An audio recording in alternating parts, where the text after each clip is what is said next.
just it so much sounds like an echo. You know what I mean? Not, like it's hard. Like you're like far away. Like I can hear you, but like it's still like, and I think it's on my end. It's not your end. All right. But It's yeah, it's better than having the can you hear me clear enough though? It's not too bad of an echo? yeah, it's I can hear Okay. you. It's just like it's not real loud. That's what's coming Okay. through here. All right. But I don't know if I can make that better. Is that any better? No. Same. no, it's definitely mine. I have the same issue. I don't know if Okay. it's like the headphones are starting to go out or what's going on, but maybe I just need All a new right. pair. I don't know. Whatever. Nice. Well, welcome everybody to the True Life Podcast. I'm here with Mike from the East Coast. I'm over here in Hawaii, as most people know. And why don't you tell people about yourself, Mike? So I'm in Florida. I think you said we're like 5 hour difference between the two of us. Yep.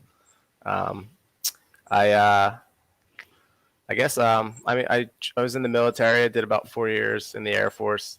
I got out. I had a couple jobs working as a manager. Um, my last job, I was a logistics manager for a biodecontamination company. So I did all like the shipping and receiving and some of the decontamination work for them. Got to do a couple of jobs with them. In the military, my job was public health. So I did a lot of communicable disease management and stuff like that. So between the military and the civilian sector, I probably have about 6 years of experience kind of working in the public health realm. Always been kind of into, I don't want to say conspiracy theory, but stuff that, a lot of other people, I think, just kind of brush off like that would never happen. Kind of got, always been big into that. Then decided to make just a YouTube channel just to start putting my thoughts out there. It wasn't something that, I was like, I guess I'm not super serious about it. It was just kind of more of a place for me to vent and get some of my thoughts out. Because I moved from Maryland about a year ago, and I don't have any friends or anything out like that out here. So it was just another way for me to, meet people online and just kind of have like a new community, if you will. So that's kind of where I'm at right now. So. Yeah, I agree with you. I think the word conspiracy gets a bad rap. It You does. know, when you think of conspiracy, you just think about a couple people getting together trying to solve some problems or make something happen, and that happens every day. Yeah. And I think the same way. I think it's better to think of. I wish people would, instead of thinking of the word conspiracy, I wish they would think of it as critical thinking. Yeah. You should question everything, and I think that's where we're a lot alike on that. And that being said, let's dive into what we got going on here, man. There's so much Sure. going on in the world today, and I'm just curious. But in Florida, at least where I'm at, in Florida, it seems that with DeSantis, you guys have a lot more rights and a lot more freedom. But what are some of the things you see over there that maybe the rest of the world isn't seeing? I just think I think and it's a big, it's with DeSantis and how he seems like he leaves, sorry about that. He leaves things up to, the individual, what they want to do. He does have, he does give some power to companies and stuff like that they can put, different rules up that they want to, try and enforce, but it's really up to the individual if they want to actually follow them or not. And he's not forcing you to go either way, which I kind of like. So I would say the majority of people here, you don't see a lot of people wearing masks, but there are still obviously some people that still want to do that type of thing for whatever reason. And I've kind of noticed certain establishments, you'll have a lot of people that actually wear the mask. Like a good one is like Starbucks. Um, it seems like everybody in Starbucks wears a mask. I don't know if that's like a millennial like type thing or but for the most part, nobody really wears them out here. So it's kind of nice. Yeah, I have a one of my hallucinations is that there's a big push for the insurance companies. I think that they're running a big part of the campaign. How else do they get away from the liability? They're trying to force corporations and they're trying to force all these people to get these mandate these vaccines. No, vaccines. I'm not going to call them that. They're going to this gene therapy or this Yeah. experiment. And the way the only way for them to get away from the liability is for you to sign off on the liability when you're forced to get that. And Yeah. they're not technically forcing you, but they are putting economic sanctions and making your life difficult if you don't. Not to mention the social pressure they're trying to put on vulnerable people. And so I think that that's one end of it.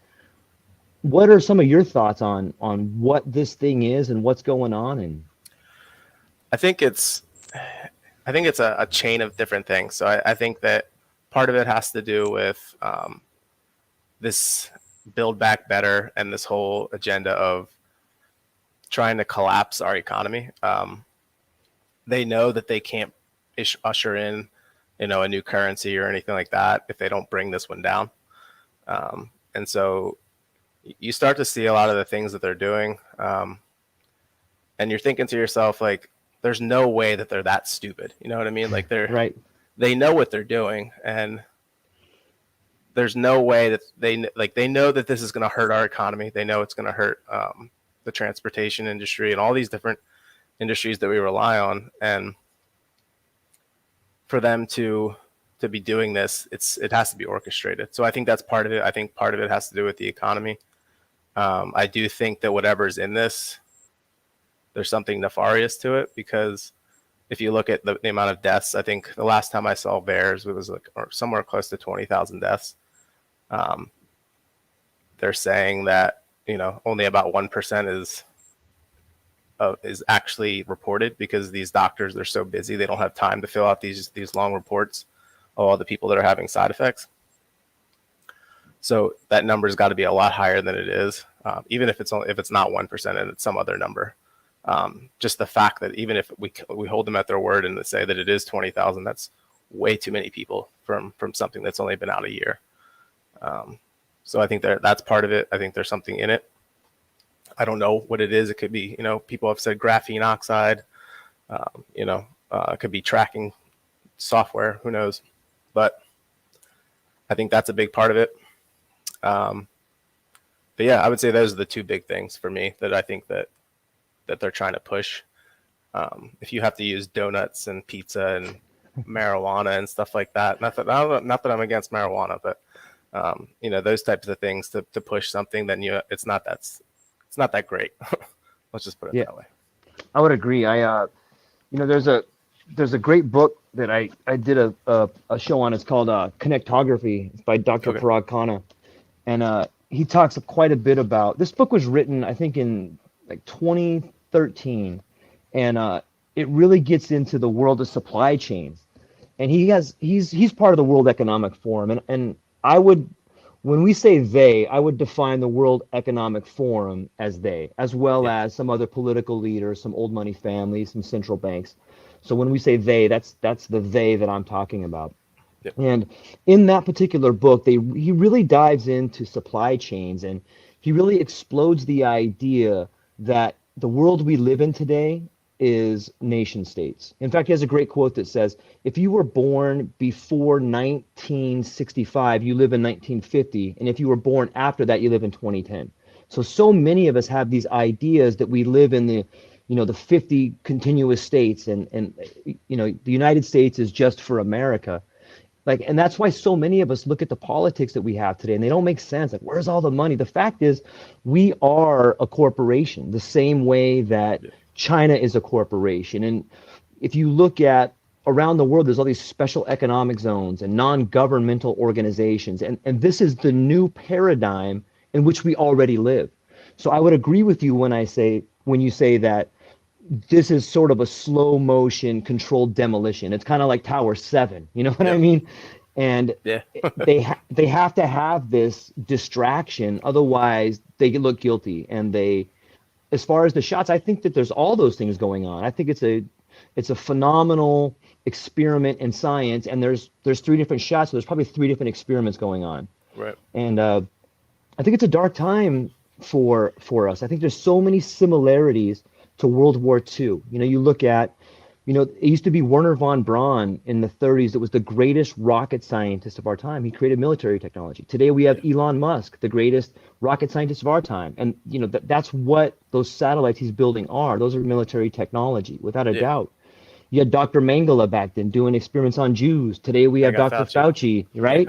yeah, I mean, there's so many similarities, and yeah, it's globalism versus nationalism, and it's in some ways like it scares me because I see people I love that are vulnerable and they fall victim to the media, which is powerful. There's so much social pressure on people to conform and threatening to take away your ability to see your family. And yeah, God for anybody who's had a brush with death is now vulnerable or they're at risk, and yeah. it's it's kind of it's crazy to think about, and I'm just wondering, like, what do you think you see coming down the pipe? Are things going to continue this way, or is there going to be sort of a higher pushback, or what do you see happening?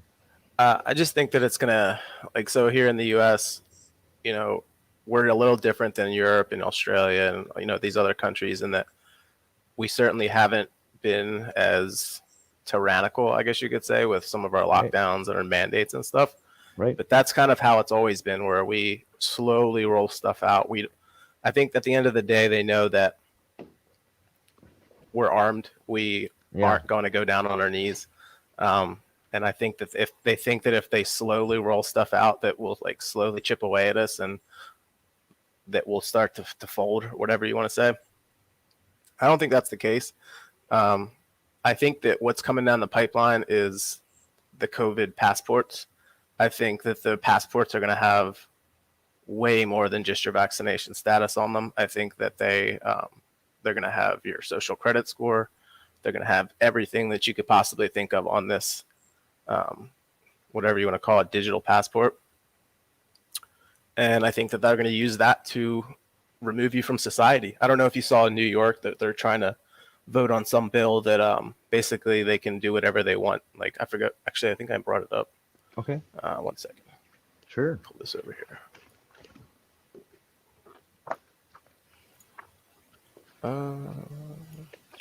So it says New York legislation provides for indefinite detention of unvaccinated at governor's whim. And basically, it's a bill that would grant permission to remove and detain cases, contacts, carriers, or anyone suspected of presenting a significant threat to public health and remove them from public life on an indefinite basis. That's wild. Yeah, That's that's insanity. I can't even believe that we're even talking about that right now. Like, I could have the sniffles and they'll be like, "Oh, he's got COVID," and like throw him in quarantine. Like, yeah. it's wow. Do you New York has fallen. New York and California are completely they're they're psychopaths. They've lost their minds. They are. They in that same book, Connectography, he talks about the future being city states. And he talks about the China model, not so much the communism we think about today, but the Chinese model being each each city is an experiment, and each city has its own police force, its own rules, and the governor is like the president. They have their own judges. And if you look at it from that angle, you can see California being that. You can see New York being the test ground. And if you just think about it logically, it falls together. They're purposely bringing down real estate value. That's called real estate acquisition, right? They're going to buy the best real estate in the world for pennies on the dollar. They're Yep. bringing in like homeless people. They're making it unbearable there for a reason, because they want to make that the new smart cities. I think that there's plenty of I don't know if it's Google or Microsoft or Schmidt or Gates, but they're buying up property there, like it's going out of style for pennies Yeah. on the dollar. My parents live in California, and there's some pretty draconian laws there as well, where people that live in distressed homes, once if you live in a distressed home and you sell it, the government gets first dibs on it. So you or me as an individual, we can't even touch those properties unless the Yeah. government at least puts a bid on it first. So I agree. I think that what you're seeing is a push towards technocracy, and it's by hook or crook they've got too much money invested and they're coming for it. Yeah. I mean, I always, I don't know what your status is on certain things, but I know that for me, and I don't get into religion because I hate religion as it is by itself. But I do believe in a lot of the things that the Bible, and it's interesting. At the very least, whether you're Christian, whether you're not, whether you're atheist, to think that there was a book that told about a lot of this stuff that's happening, and now it's all of a sudden it's happening. That at the very least, it's ironic. It's very, it's coincidental. You know what I mean? Yeah. So I don't know. It's just this whole like not being able to buy and sell, and we're certainly not to the point there where everybody can't do that. But when you already see some other places that are actually doing that and trying to enforce that, that's just crazy to me. To think that a book was written 2,000 years ago and they somehow knew that is kind of crazy to me. So I always throw that out there. Again, I'm not really big with religion. I don't, but it's I always think worth. that I think that in order to be successful in life, you have to believe in something higher than you. Yeah, Otherwise, people that don't believe that there's a higher power, they have no connection. Like it's the death of spirituality that leaves a hole for these people to fill, and yeah, they are going out of their way to destroy spirituality. They can't move forward. If people believe in nature, if they believe in God, be it Allah or Buddha or Jesus, whatever spiritual power you believe in is like a placeholder for humanity. I mean, it's what brings us together, and there's a yeah, thirst in the soul for it. yep, And people are desperately trying to get rid of it because you can't bring in, the algorithm as God. You could yeah, argue that what's happening is they're trying to build a new religion, yeah. I right? think that Science. it's really it's a ushering of transhumanism. It's merging machine with man, thinking that technology and AI and all that can replace religion. It can replace God or whoever whatever you believe in, and that we are gods and we're not. Um, you know, we're the human race is as a whole is pretty it's pretty disgusting if you ask me. I mean, the things that we do to other people and to other countries, and we go in and we destabilize other countries, and uh, then you throw in like the trafficking and everything like that. I don't think that's the majority. I don't think that the majority of people are like that, but when you look at humans and how we've destroyed the earth and stuff like that, and again, I'm not pushing climate change because I don't believe in climate change, but certainly we've you know trashed the earth with littering and you know uh, oil spills and all this other stuff, and it's kind of sad. I don't know. Yeah, it seems like I would think that the majority of people are like us, and the people doing most of the polluting are doing it in our name. Yeah, I think everybody I talk to, regardless of what side of the aisle they're on or what their beliefs are, like, everybody loves the earth. And in fact, yeah, it's that particular paradigm that they're trying to exploit. Like they know everybody. Like what more could you ask for people to unite around than saving the earth? It's a beautiful idea. But the yeah, problem with it is it's like a Trojan horse. I'll give you an example. In Greece, where they have been utterly destroyed, their economy has been ruined. They're already bringing in like the private firefighters and the privatization of everything, which is on its way here. yeah, And in Greece, they had this huge forest fire, and they brought in their private firefighters, and they fought the fire for free. But then they told the people from Greece that, hey, look, we're going to go ahead and because we fought this for free, you owe us this much money. We're going to go ahead and plant our special Monsanto, special trees here that grow really fast, and then we're going to own all these resources, and we're going to offset it with carbon. I think they call it greenwashing. So they yeah. tell you the story about how beautiful global warming is, and then they come in and they use all the resources for themselves. And Right. if more people understood that, they would understand that, yeah, we all love the earth and we all want it to be better. However, we're being sold a bill of goods that's not really what it's being told about. Yeah, yeah. I don't think that they try to push the whole like melting of the glaciers and all this other stuff and how we're running out of resources, but I don't believe that one bit. I actually had a couple of semesters where I've changed my major so many times.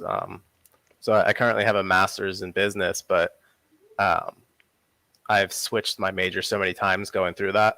And I had a couple stints with environmental science, and I remember it'll always stick with me. They said that if everybody lived like we do in the United States, it would take 4.5 Earths to sustain us or whatever. And I just like laughed when she said that. I'm like, that's a BS. I was like, like first off, we don't all have to live like we do here in America. It's like we live way with outside of our means, and it's just, you know, it's they just want the 1% or whatever you want to call them, the elite. They want to have, they want to be the top of the food chain, and they want us all to be at the bottom. So that's really what it is. It's just the control factor. Yeah, I think it was Elon Musk who said you could take all the people in the world and fit them in Texas, and it would look like New York.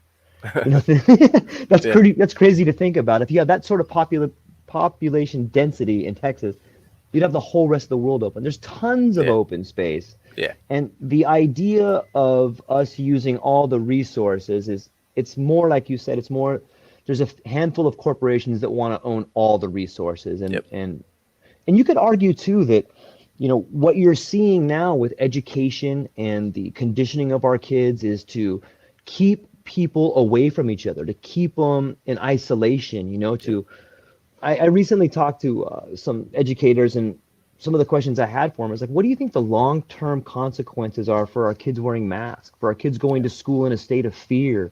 You know, what about kids that have a learning disability that need to yep, see the social cues on people's faces? yeah, Those masks tend to amplify the negative and minimize the positive. Like you don't see the smiles, you know, your teacher yeah, can't give you that stern look to tell you to shut up, and you know you're yeah, missing all these unbelievable social cues that you need later in life to understand people. yeah, And like I don't think that I don't think with all the garbage talked about masking, like I gotta think at least part of it is done on purpose. You know, not to yeah. mention, how about RFK's new book? Have you seen that come out? No, I haven't. He's got a brand new book out, and I think it's a best seller on Amazon right now. And he gets into all he I think it's he's got a website on childhood vaccination, and he's big on VAERS, and he talks about Dr. Fauci going back to the 80s and being part of the AIDS scandal. In Hmm. fact, he goes into depth about how in the 1980s, Dr. Fauci and is it the I forgot the name of it, AID or something like that, or I'm not sure. the so whoever it is, the HID or the department that Dr. Fauci runs, they were doing Hmm. research on AIDS, and Oh, what they NIH. thank you very much. It's Yeah. NIH. And they actually, when AIDS came around, they did experiments on children from different orphanages. And the children didn't want the drugs, but they had no guardian, they had no parent, and they gave the kids that refused to take the drugs, they took them to a mental hospital, strapped them down, and injected them. The kids had Jeez. horrible Yeah. side effects from it, ended up Disgusting. dying. And it's all in this guy's new book. You know, Yeah. it's documented, it's there, and it's just disgusting, man. And I Yeah. wish more people would at least entertain the idea or ask themselves the question, could this be true? You know, Yeah. that's all you have to do is have an Yeah. open mind. Yeah. And I completely agree because as you know, I told you a little bit how I have a 5 year old. Well, he's about to turn 5. He's autistic. He's nonverbal. And that was a big part of moving from Maryland to Florida when we had all the lockdowns and everything like that. He wasn't able to get any therapy. And uh, as they say, early intervention is the best, you know, way to not fix, autism, but to help them as to be the best version of who they can be as they grow older. And so that was really hard because I was going to work, but my wife was stuck in the house with my son. No therapy, no daycare, nothing. We were at that time we were in a 2 bedroom apartment, so it's tough being locked up inside all day with a kid that needs to get outside and needs therapy and all those things. And she got very depressed, very, very low time for her, and for me too, because I was constantly worried about her all the time, and for my son. And so that was the reason we moved to Florida, was because we could get him therapy right away. Obviously, because things here weren't as strict as Maryland. And so it's been great to be able to get him back into therapy. But I can't help to think about not just kids with special needs, but all the mental health problems that people had. Being not like, we're social beings. We have to be able to be around other people. We have to be able to talk to other people. And even the most, the biggest hermits, they still need to go out sometimes and get fresh air and stuff.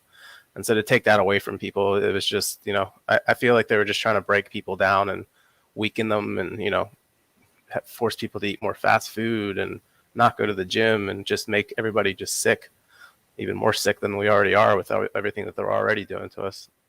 So Yeah. Yeah, I agree. It seems that it was a multi-pronged approach to first off squash small businesses, to put yep, people in fear. And there's some pretty interesting statistics that say just people that have anxiety tend to get sick more. yeah, And when you put people in that state, you're going to have more problems. You put people in financial distress, emotional distress, and not being able to see their families. And it's it's also interesting to me. This is something from you may have an interesting perspective on from a military point of view. It seems to me that whenever we or a power goes into another country, the first thing they do is put sanctions on them, financial sanctions. yep, They try to exploit the populace. They try to, ruin the currency.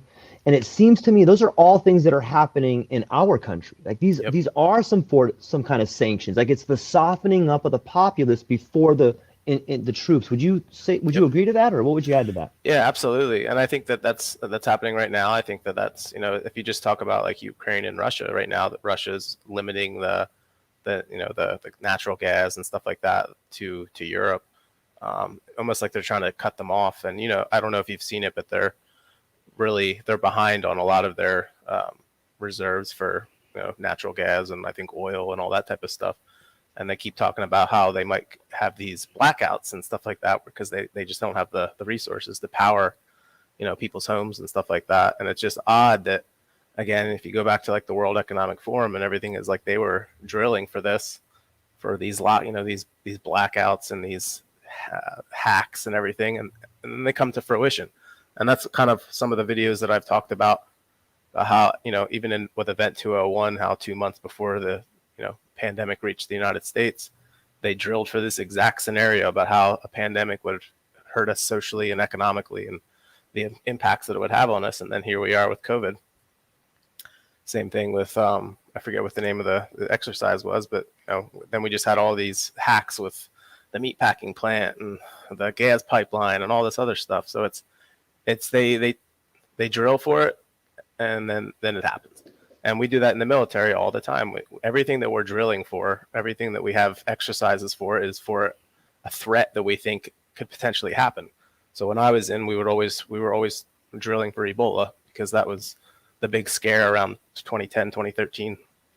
That's that we would always talk about. So we were always drilling for Ebola and stuff like that. But it's just it's like a precursor of what's to come. So that's kind of what I've been trying to preach is make sure you have your stuff in order because there's going to be a blackout and they're going to crash the economy and they're going to do all that. Now, when, we don't know, but I think that it's soon. I really do. I don't think we have much time. And so that's kind of always what I preach on my channel is just do everything that you possibly can to be prepared, physically, mentally, spiritually, whatever you have to do to make sure you and your family are safe because you can't depend on the government. You really can't depend on anybody other than the people in your household. So. Yeah, I agree. Everything to me reeks of a campaign. I mean, look, like you have Delta, like all the words they're using, and Yeah. they're setting up the events and they're pre-gaming them, and you have an acronym COVID like Certificate of Vaccination ID 2019. I mean, how it's so blatant. It's like Yeah. for those who have eyes to see will see, and who has ears Yeah. to hear will hear, right? And that I think that's where it falls kind of on the watchman to be like, hey, here's what's happening. Yep. We call me crazy, I don't care, but at least take a few moments to ask yourself, could this be true? Yep. And once you begin to think like that, then it is. You're right. There was Event 201. I forgot the Operation Red something or something like that, and it was all the same people at that meeting that Yeah. were on. I think they used some of the exact. I think they used clips on CNN from Event 201. Yeah. I think they did So too. it's it's mind blowing to think about that. And let's look around the globe a little bit. Like in Australia, you got camps coming in. Yep. There's been unbelievable riots throughout all of Europe from what I've Yep. been seeing. Yep. France and Germany, the Netherlands. And it's not that different here. It's just the way it's spun. Like you could say that it's BLM rioting in poor cities, or you could say these cities are really poor, and the people there are upset because all the resources have already been extracted. Yeah. They're trying to make it a race thing. Hey, you guys Right. fight each other. Don't worry about us. Yeah. The whole Rittenhouse, like everything is being spun into race. It's being spun into gender. It's being Yeah. spun into orientations. Like all of us are facing the same demons. Like if we, Yeah. God forbid, we came together and we're like, hey, look, let's put our differences down for a minute and Yeah. realize that it's the top people Yeah. stealing all of our money. Yeah. Yeah, and I think that's what they're trying to do that because they don't want the attention on them. I think that they know that if 300 and whatever 30 million Americans decided to band together, uh, I don't really care what their technology is, they wouldn't stand a chance. So, I mean, you see the number. I don't know if you've seen some of the aerial views of like all the people banding together, walking down the streets, and I'm just like, you ain't stopping that. Like, I don't care what you got. People will die, and people will, a lot of people will get maimed. But if everybody just decided to just like bum rush these cops, like they would be mauled to death. Like there would be no chance in hell that they would ever be able to stop that many people.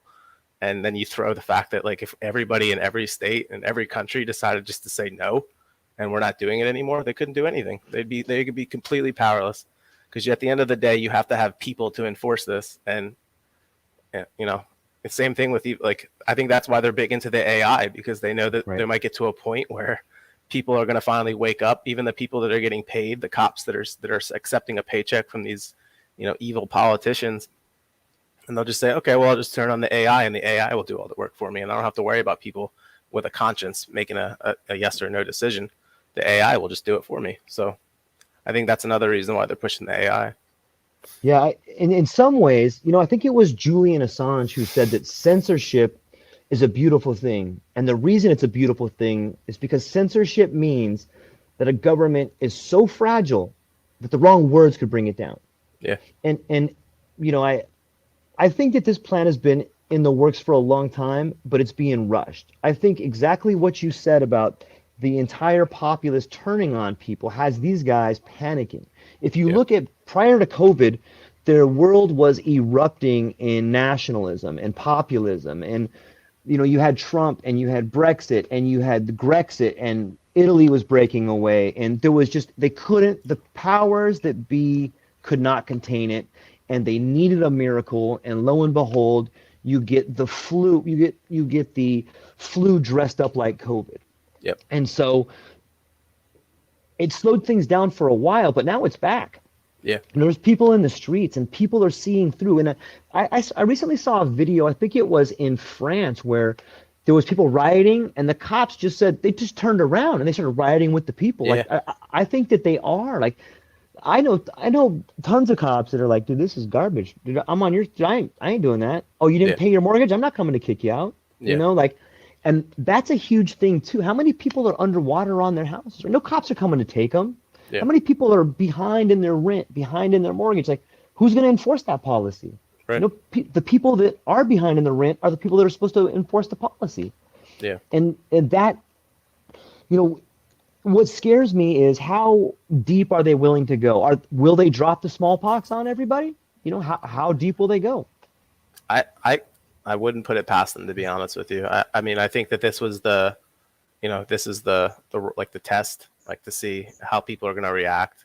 And if you listen to like Gates and, Bill Gates, and they're always talking about the next one and how the next one won't be as, I don't know if you've seen that clip with Bill Gates where he talks about how like the next one is, and he just laughs, like he chuckles, like it's funny to him. Like, like people are like millions of people are going to die.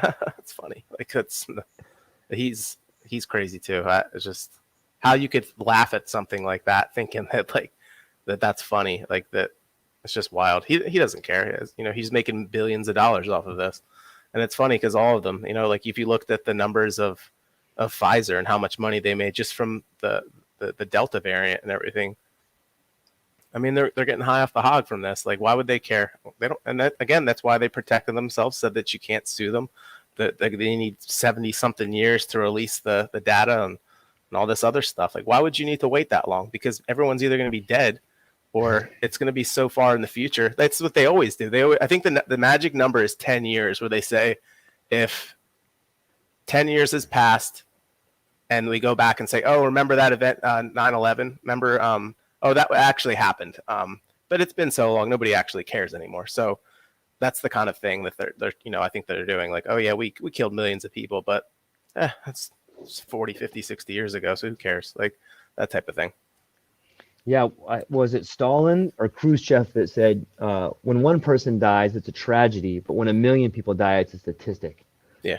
right? And it's interesting too. Like I'm a big fan of behavior, and if you just step back and look at the 30,000-foot view, you can see that with Twitter, with YouTube, with TikTok, it is kind of training us to have a shorter attention span. It's training us to forget about things and to live like not care about consequences, just to live Yeah. right now. And the social conditioning with like Ready Player One and Yep. all the movies coming out, or it's it's a it's very disturbing, but at the same time, it's a huge science project. Like there's people taking notes and monitoring. This is how far we can push the population before they come back. This Yeah. is how much we can, if we push this, we can inject 70%. And it's going to be 90% of older people, 20% of millennials. Like they have all that information. And Yep. you can really change behavior and society if you have that kind of information. It's it's mind blowing. And on the topic of Bill Gates, it's interesting to look. I think James Corbett did an amazing report on that guy, and it's interesting to see where he came from, especially the eugenics background. Yeah. It's also funny to me. Like it's not funny to me, No, I know what but you're saying.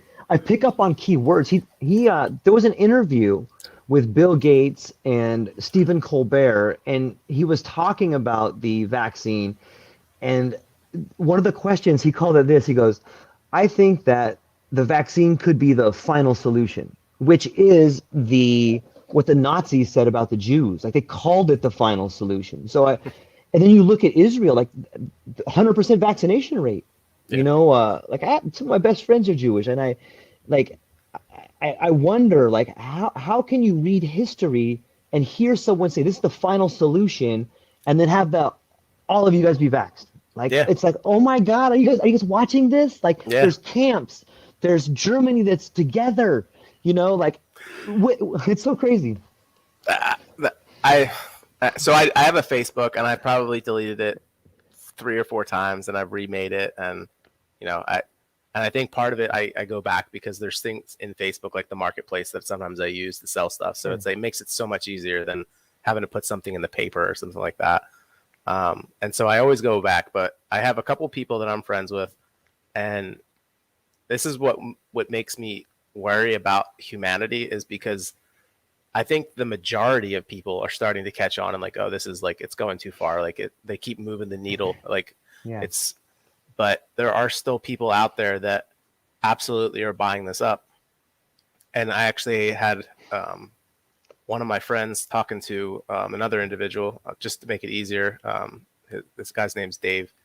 And Dave basically said that he would be okay with the government taking people away and putting them in camps. And he said, I would be one of the first ones to go to the camp. Like, if that's what it came down to, like, he's like a social justice warrior. Like, he thinks that he's like doing like the world good by like going along with all this and getting his vaccine so he's not spreading it. But it's like the people that have the vaccine are spreading it just as much. And actually, they're going to the hospital too. So, like, it's a flawed product. And you still have people that are eating this up, and they care. Like, I'll show them stuff where, oh, look, they're having camps in Australia, and they're sending these people away to these camps, and like no word, no, just crickets.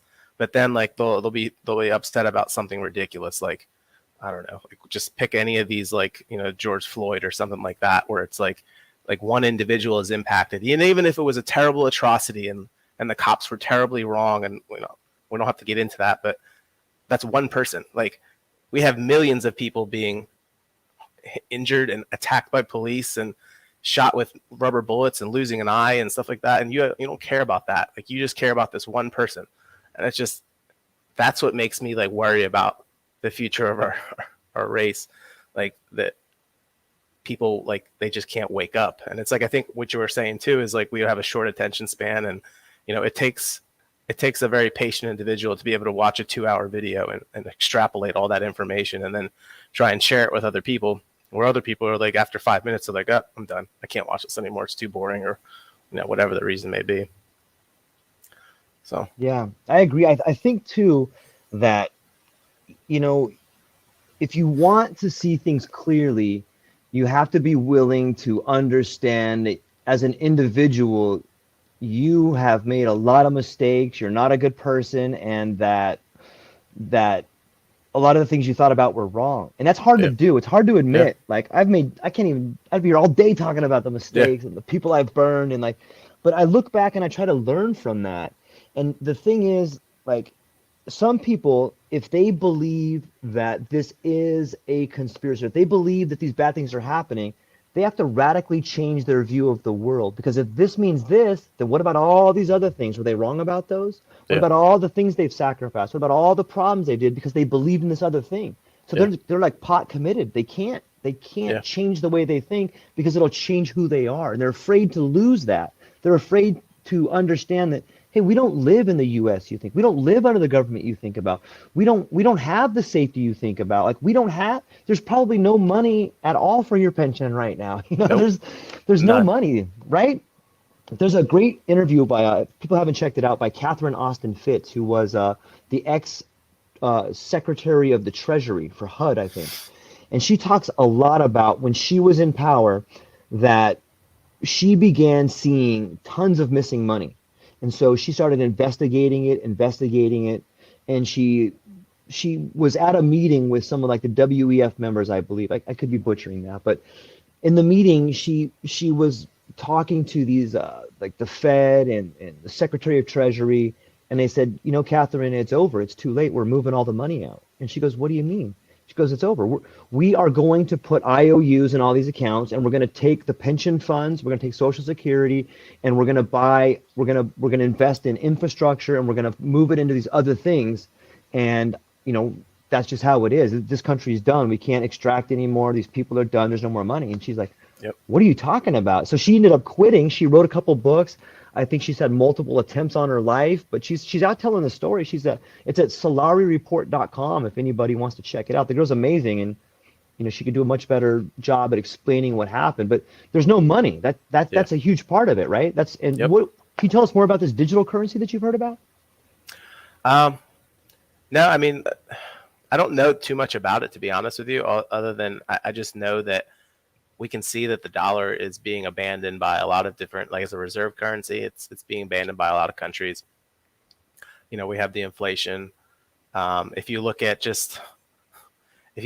like the birth rates and everything like that, we can't, even if everything was fine in every other regard, the fact that there's less people to be able to pay the pensions and everything of the people that are retired, and that's not going to be there. And I keep telling this, I have this, not an argument with my wife, but she's real big with money, and she wants to put money away, and she wants to invest and do all this, and there's nothing wrong with that. I'm not saying don't invest, but at the same time, if let's just say I'm 35, so it's going to be another, people are retiring at what age now? 68, 70 before they even can retire, most people.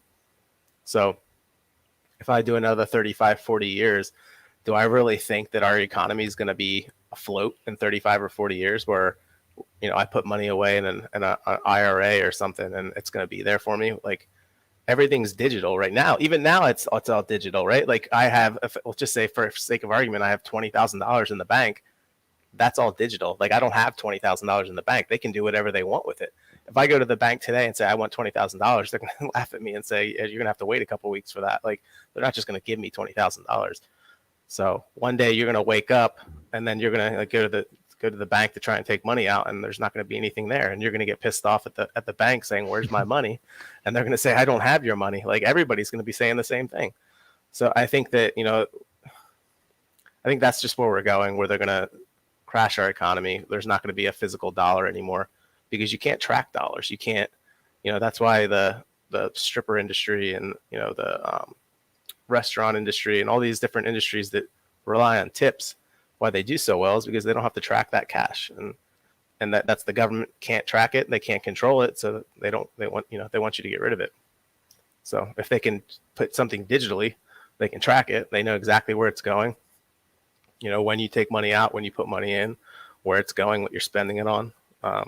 Just more Big Brother type stuff. So Yeah, it's interesting how that dovetails with, I'm sure it's the same around the country when you go into grocery stores and there's no more checkers, there's only these machines now, and yeah, there's these stores popping up where, oh, you just go in and you scan your thing, there's nobody there, and wouldn't that be nice if you had a digital ID and you just scanned it and yeah, you had your medical record. I mean, you have it on your phone pretty much. yeah, I got some friends that are from Japan and China, and it's all digital there. And when you know that, like when you can see how other countries already work, you can see that the infrastructure is being laid here under the guise of COVID. hmm It, it it's I think what people fail to account for is the different cultures. I think any American who's not anti-authority is not American to me. You know what I yeah, mean? Like that's what we're based on. We're based on yeah, like, nah, I'm not going to do that. yeah, And so in other cultures where the word obedient means something different than it means to us, it's much more likely to push through things. It's much more the idea of the greater good is much more ingrained in different cultures. Where over here, we believe the greater good is freedom. There's no greater good than freedom. Freedom's the yeah, only greater good. yeah, And so, I see that part coming in, and I really believe that what people are seeing on TV is, I mean, it's mostly what they want you to see. I think there's a yeah, lot more people like us than there is people that are, you know, just very narrow vision. I mean, I like to believe that, and I I think that I wanted to read to you this one quick. There's an awesome book here by Carol Quigley, who was Bill Clinton's mentor and a Rhodes Scholar, by the way. And people should really look into who Rhodes Scholars are. Cecil Rhodes was a really wealthy British gentleman that I believe the country that was once named Rhodesia was hmm named after him. And the Rhodes Scholarship, he left all his money, he left everything to this scholarship and to this foundation. And the goals of that foundation, the Rhodes Scholarship, was to bring America back into the fold of Britain. And it's important to note who Rhodes Scholars are. You have Bill Clinton, you have Rachel Maddow, you have who's the kid running for president that wants the universal basic income? That guy's a Rhodes Scholar. He just he's the Secretary of Transfer. I forgot his name. If you said it, but I think all I know these who you're talking people, yeah, and they like look at what they're doing. They're destroying America. They're about. part of that thing. And so Yeah, yep, this is a part of the evolution of civilizations. I think it's pretty relevant. I was going to read a little excerpt here. As soon as the rate of expansion in a civilization begins to decline noticeably, it enters stage 4, the age of conflict. This is probably the most complex, most interesting, and most critical of all the 7 stages. It is marked by 4 chief characteristics. It is a period of declining rate of expansion, check. It is a period of growing tension of evolution and increasing class conflicts, especially in the core area, check.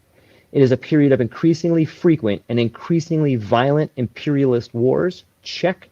It is a period of growing irrationality, pessimism, superstitions, and other worldliness. The declining rate of expansion is caused by the institutionalization of the instrument of expansions. And that's the part that I wanted to touch on a little bit more is, you know, the when the instrument, like you look at government or business like an instrument, it is an instrument societies use to make things better. But the problem with instruments is that they become institutions.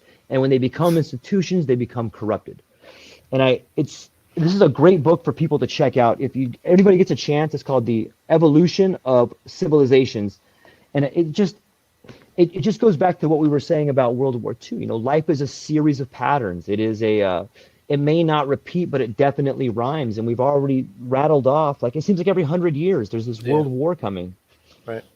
So it's fascinating to think about. Let me ask you this: have you seen anything positive or what are some, I know some things you've been doing is making videos to get people prepared, but are there some positive things you see happening, or what are some things people can do in order to maybe shine a little light in their lives?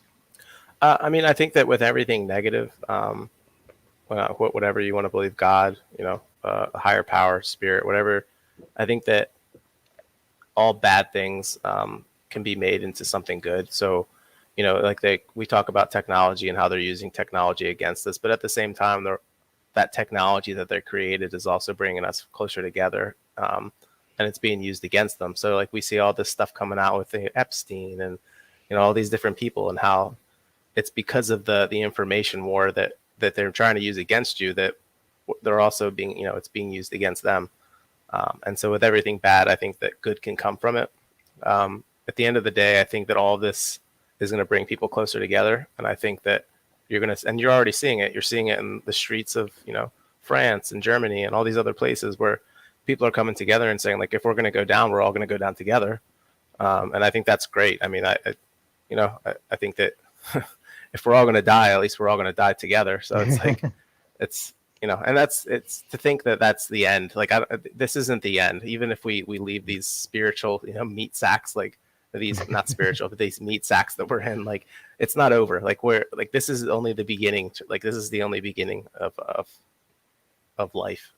Like, it goes on after this. So I think that's another reason why it's so important for people to have a spirituality to them, because that you have to know that there's something after this life. It's not just this. This is just the beginning. So I think that no matter what happens, I think we're all going to be okay. So. Yeah, I agree. Sometimes like I like to think about all the negative things so that I can think of positive things. Yep. And like one thing that I kind of see, like maybe this is what freedom looks like. Maybe what we're seeing right now, maybe this thing that the power, the wealthy, the corrupt, the multinational corporations, maybe this thing that they're using to try to divide everybody is going to be the one thing that unites everybody. Yep. Maybe all this corruption has always been happening, and now we're just seeing it. And now we're like standing up being like, hey, wait a minute. Look at this. All of a sudden, you got Weinstein go down, and then Epstein go down, and now Maxwell going down. And as much as they try to keep that on the back burner, like, you can't. Like, hey, who's this judge with this weird tattoo on her? Why is this girl doing it? Why is James Comey's daughter, the same girl that erased all the Epstein files, why is she there? Yeah. Like they can't hide the amount of corruption. And here's something to think about too. I grew up in a neighborhood when if you were a criminal, you tried not to show your face. Yeah. All these criminals, like, their faces all over the internet, Yeah. And so I think that in a way, the internet has freed people. You have people like Julian Assange that have given their life, that cracked this thing open, and people like Ross Ulbricht that cracked open with the Silk Road and showed people what a free market is. And, there's more and more people. How amazing is James O'Keefe right now, just putting everything out, and they're becoming the role models. They're becoming the people that kids turn to. There is a new world of journalism opening up with like Luke Radowski and, all these young kids coming up that are flying to Epstein Island when no one would. And they're, it's in a way, it's the death. I have this idea that it's the death of the silent and boomer generation's ideas that are dying. And because they're so big, they're just, so many people that are over the age of 60 are in positions of power, and their ideas don't work. They don't work. And it's time for them to move forward and start the next part of their life. And it seems to me they're fighting tooth and nail to hold on to ideas. And, here's something to think about too, Mike, that like, I thought we were done sacrificing virgins. I thought we were done killing kids so older people could have life extensions. Right. And one thing I fear is that, there's another great book. It's called The Fourth Turning. And it talks about what happens every, 100 years and stuff. And it's up to guys like me and you who are right in between the boomers and the millennials to say, hey, there's a lot of great ideas that the boomers had. We got to keep this infrastructure. And, we also have to tell some of the boomers, like, hey, these kids coming up are smarter than us. They have better ideas. They understand technology a million times better than us. They are pissed off that their parents got burned in '08. They're pissed off about student loans. They're going to do something about it. We Yeah. need to help them, you know? So Yep. I think we play a pivotal role in that. And when it comes to being positive, like I have faith in the younger generation. They're fighters, and they may have come up getting trophies. A lot of them may have never been punched in the face, but they're ready to fight, man, and they Yeah. need people to teach them how to fight. So Right. I think that's some positive things that are moving forward, and even globally, like we're starting to see, the internet has made the world smaller, and there may be globalization, but it may not be the globalization that the people in power want. It doesn't have to Right. be centralized. It could be, the future should be decentralized, Hmm. and I think that some of these cryptocurrencies, while some of them have the power to constrain individuals and tie together people in knots and be big brother, there are some cryptocurrencies that are very difficult for people in power to even track, So Hmm. I think that we have a big seat at the table, and if people are willing to, first off, look at the negative stuff so that you can see the positive stuff. I Right. think that that's a big plus that people can do.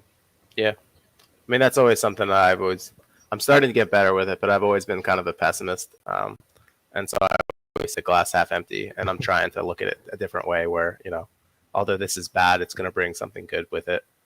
There's always good in the bad. And so I think that's, I don't know, it's exciting.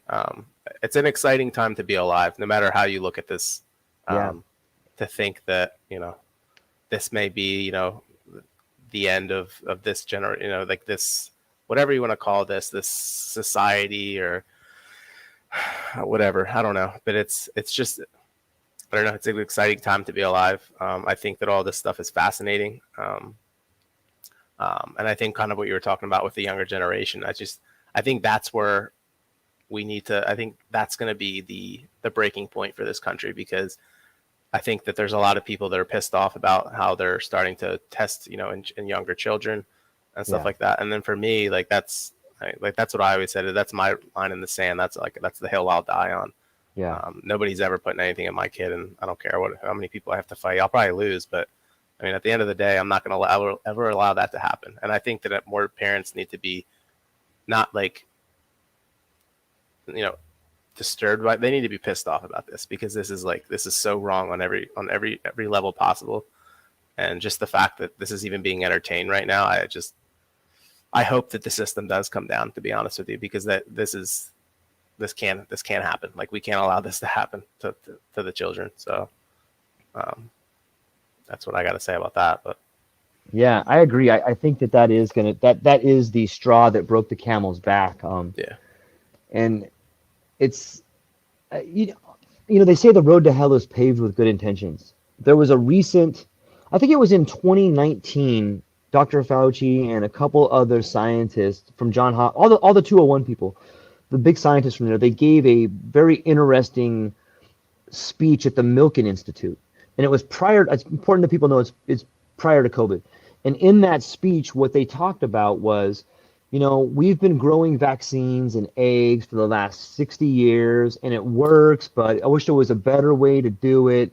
Mm-hmm. And in that speech, they lay out, wouldn't it be great if there was some sort of pandemic and we could just rush through this new experiment on hundreds of thousands of people, and we could get all the research. We could do it on kids, we could do it on adults, we could do it on white people, we could do it on black people, we could do Mexicans. We have all these different double-blind placebos, no one would know, and we could really accelerate the healthcare system. Yeah. And once you start thinking about that, you go, oh, well, they tried Obamacare, that didn't work. They tried this, it didn't work. Now there's no more money left. Now they have to do something. Yeah. And it's once you begin putting the pieces together, you can see that the world moving forward is currently being run by tech companies. Well, what's the tech company slogan? Move fast and break stuff. Let's like Uber, like Google. They don't care about the rules. Let's break it and we'll fix that stuff later, which might be a good strategy for business. But when it comes to experimenting on humans, I don't think move fast and break stuff is a really good strategy. Not at all.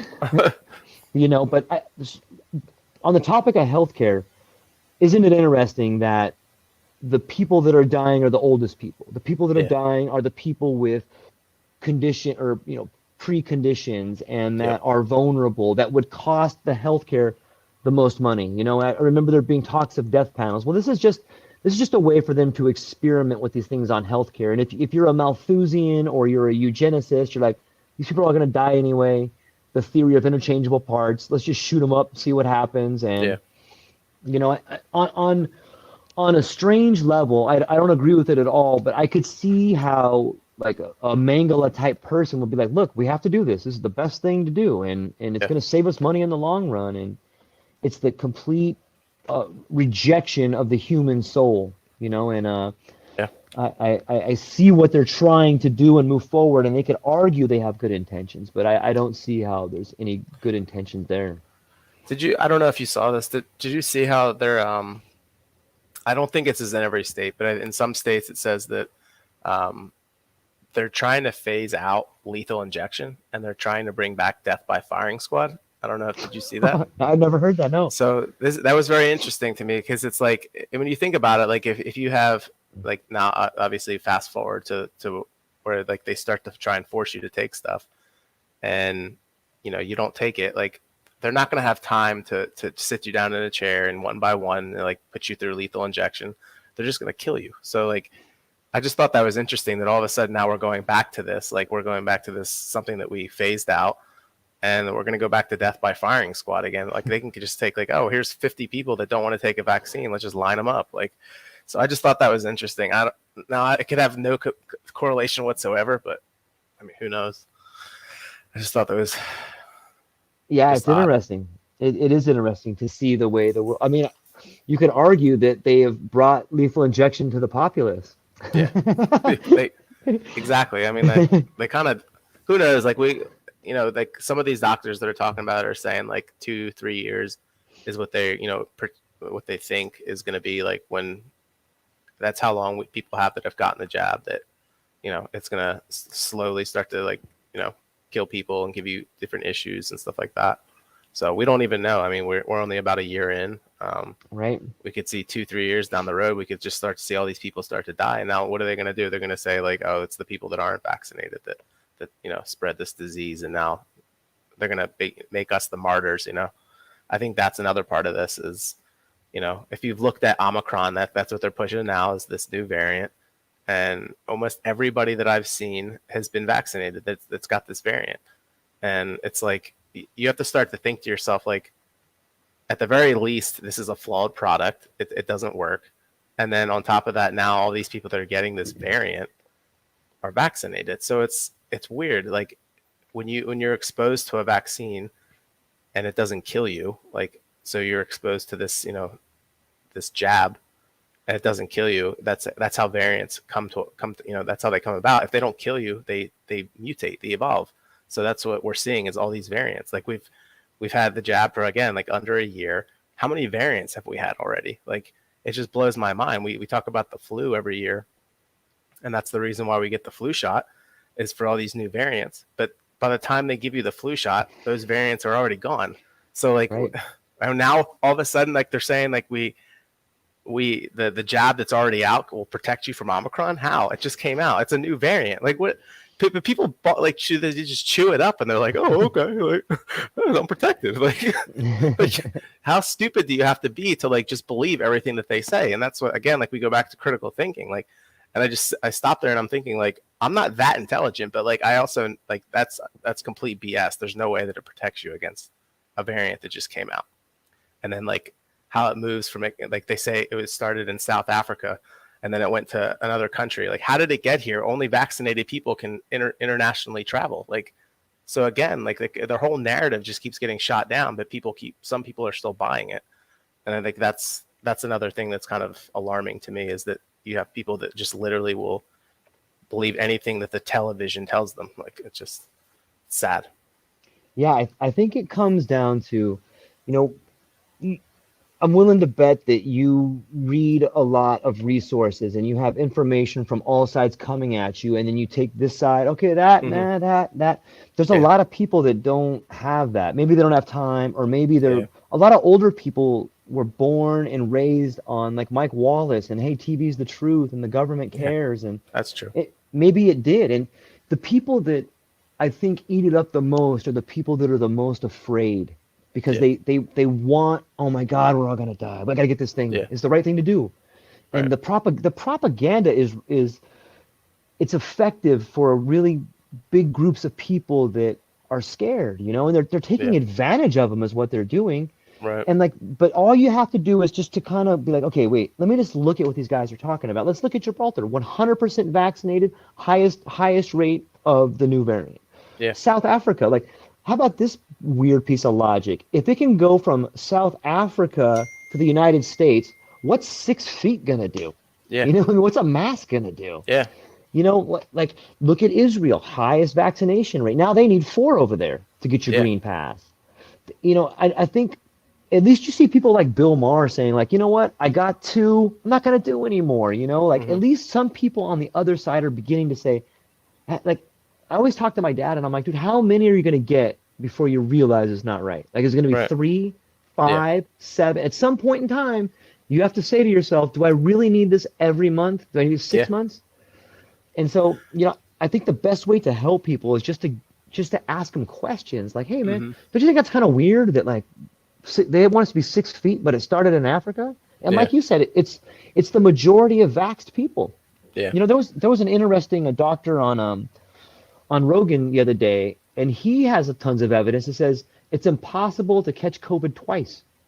He lays out all this evidence on there's no cases of it. Like he said, show me the research where someone can catch it twice. Actually, I believe if anybody goes back and watches that episode, this guy has a challenge where one doctor will give any medical professional $1 million if he'll sit down with him and show him these results. And Yeah. not, I guess it's pretty big in the medical community, but no doctor will sit down with him. $1 million Yeah. just to sit down and talk to him.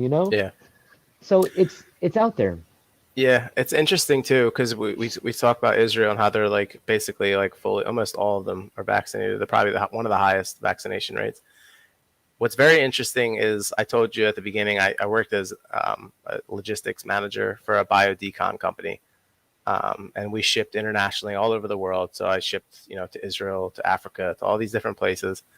And before the pandemic even came to the United States, Israel purchased, I don't know the exact number, but let's just an average, like most places, whatever business, they'll buy a couple of decon machines. And these are machines that range from like 25 to like $65,000 a piece. So they're like mainly from, like pharmaceutical companies, hospitals, stuff like that. So Israel, I won't like say too much because I don't want to get in trouble with my old company or anything like that. But um, they bought it was like 150 to 200 of these machines prior to the epidemic or whatever you want to call it, the pandemic even happening. So something tipped them off to say that like they're going to need these things for whatever reason.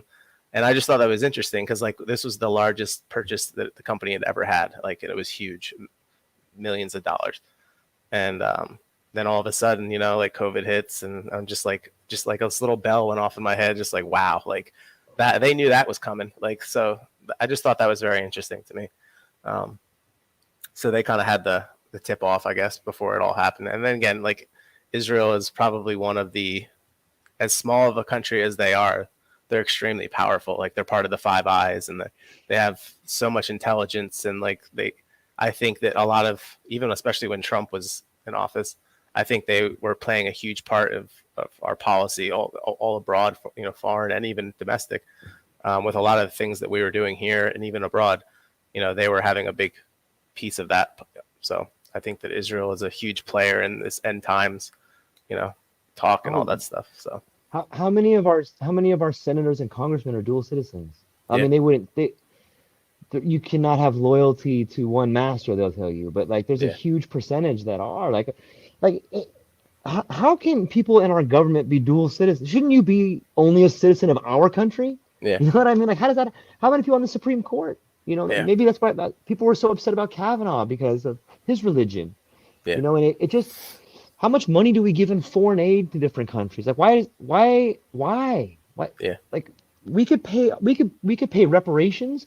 We could pay off all the college debt. We could give people universal basic income if we just kept our tax money for us. Like, how do you think Yeah. the vaccine companies make their vaccines? They use our money, they Yeah. develop it, and then they sell it back to us. Yeah.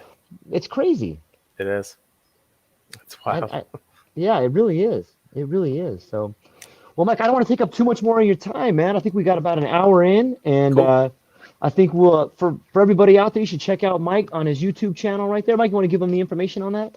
Yeah, it's on YouTube, just exactly how I have it on my screen here, Hot Mic with Mike. And I'm trying to get back to at least like one video per week. I took a little break just because sometimes this stuff can be very depressing, and it just sometimes feels like a revolving door. It's just more of the same stuff. But I'm trying to get to do this more with George, maybe weekly. It'd be cool just to get on here and just talk Yeah, about stuff that's going on. So yeah, check it out. absolutely. Absolutely. And Mike's got some great videos. He's got a pretty sick bug out bag video, and I enjoy the fact that you got military experience and some experience sort of in the pharmaceutical background and Yeah, that kind of stuff. But if you got really great material and you're fun to talk to, and every Sunday we'll be coming on and getting some things going. And I'm gonna throw a Dropbox link into the chat down here. Every month I'm gonna try to put in a new book for people to read and get some book reviews and stuff like that. So thank you everybody for hanging out with us, and we'll see you guys thank you. next Sunday. Yep. Okay. Thanks. All right, Take guys. it Have a easy. good one. All right, Laura.